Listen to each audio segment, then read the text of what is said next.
Good morning, ladies and gentlemen. Lounging with Lisa, the video series that has me lounging while coming at you with thoughts of the day. I hope I look a little bit better than I did in the last video. I wanted to tell you a couple of things that are really wild. First of all, clearly I'm at Now and Again Gift Shop and Boutique, located for your convenience on Water Street, Conneaut Lake. I'm filling an order for a lounger who shall remain nameless and faceless. And right now I'm talking to you.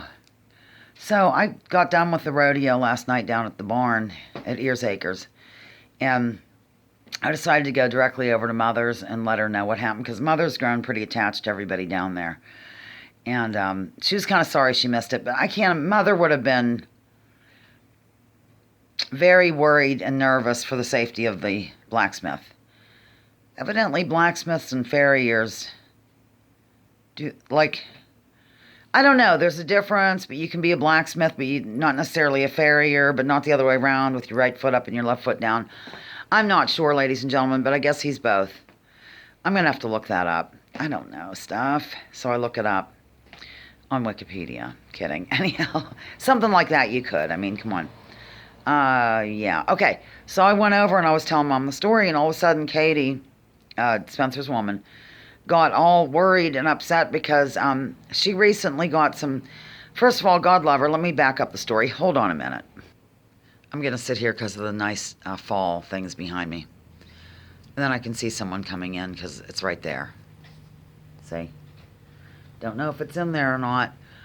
Okay, recently, for some reason I can't explain, they won a prize at the Crawford County Fair or someplace. I don't know. And it was those goldfish that you win. I can't stand that kind of thing, but evidently she brought them home, and then she put them in a bowl, and then she started researching them and finding out how they're like modified, and I don't even know if that's the right word. I'm so tired. I didn't get enough sleep last night at all. I kept waking up and blah, blah, blah, so I'm completely exhausted. Anyhow, I don't know what it was, like genetically modified. I don't know what the deal is with them, but something like they grow at a bizarre rate, and it's just she felt it was cruelty, I guess. So she went and let them free in her grandmother Joyce's pond. The same woman through whom I got this blacksmith, because her blacksmith recommended this blacksmith. How many times can I say blacksmith? You have no idea how grateful I am for this blacksmith.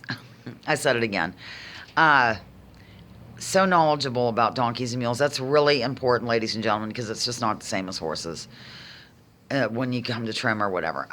Okay, so moving back to Katie. She was all of a sudden like in a panic and said that she couldn't find her one guppy. She went and got guppies. She researched everything. I drool a little bit because of the tooth still, although it is getting better. How's that possible?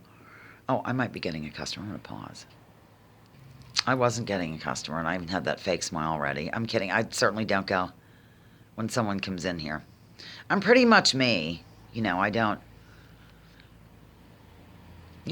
don't burst into song or anything. Thank God, or I'd clear out the store. Okay. So meanwhile, after she got rid of the goldfish, she went ahead and got a regular fish tank, investigated fish big time or bigly, and discovered the best route to take, I guess, was guppies and a couple of shrimp and a snail and a partridge in a pear tree, and did all kinds of research on it. Okay, so all of a sudden she's like, my one guppy is missing. And, I didn't believe her. I thought it was, not that I didn't believe her, but I thought she was overreacting. It's probably hiding behind something. And she took, like, all the stuff out of the tank looking for it. And then Spencer got involved, and Mother and I had to leave the room and all this jazz. So, you're not going to believe it. It had to be well over 3 to 4 minutes. It had to be. Suddenly, they find the damn guppy. It had leaped out of the tank. I didn't know this happened. I didn't know that guppies leap out of tanks. It was underneath, because it's in the living room at Mom's, like on the way into the dining room, and there's this stereo, like the kind with the turntable and all this. It's like stacked up. Remember those from like the 80s or something? And there's a box down there that has cassette tapes in it. Spencer found that fish in a cassette tape. He thought it was dead. It wasn't dead, ladies and gentlemen. He said he was like looking up, like with his mouth open and stuff. And he was going to use tweezers. Or Katie's like, get him out of there. And then I guess he was going to use tweezers or something to get the fish, but he didn't, and the fish lived, is the point. He's living right now. They put him back in the tank. He looked a little beat up, and he's alive. Is that the weirdest thing you've ever heard in your life? Well, one of them, I mean, crazy, crazy stuff. So, yeah, she was really thankful about it. She's really attached to these fish. It's kind of cute. She has the fish, and we all have Ears Acres as a group. We're all members of Ears Acres as a group. I guess that's all. I just wanted to tell you the guppy story and the blacksmith. You know, I've gone on about how great he is. You know, I'm telling you right now. God, let me tell you right now. Blacksmiths, farriers, whatever the hell you want to call them, they actually know your animal better than your vet does, because if you're lucky, you don't call the vet all the time like some people do when they have a sniffle. I have to go to the doctor. For your large animals. First of all, it would cost a fortune. Second of all, I mean, there's times when they need to come out or what have you. Like I was mentioning, Stanley needs that dental exam. Not until the first of the year. We could like put it off till spring. That's not going to matter, I don't think. So, yeah, they really are a great resource. I don't know if that's the right word.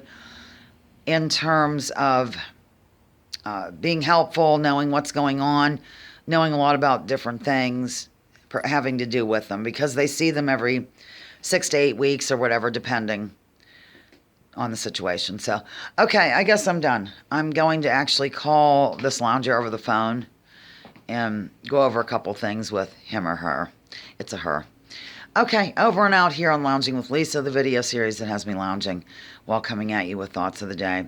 Please drop your political identities. Let's focus on issues. Leave labels at the door. Research before you judge. Remember, war is a racket. Don't take my word for it. Check out General Smedley Butler and what he had to say. I'm in a green camisole under this shirt and just some green shorts. Imagine it. You have a good imagination. I have faith in you. Bye.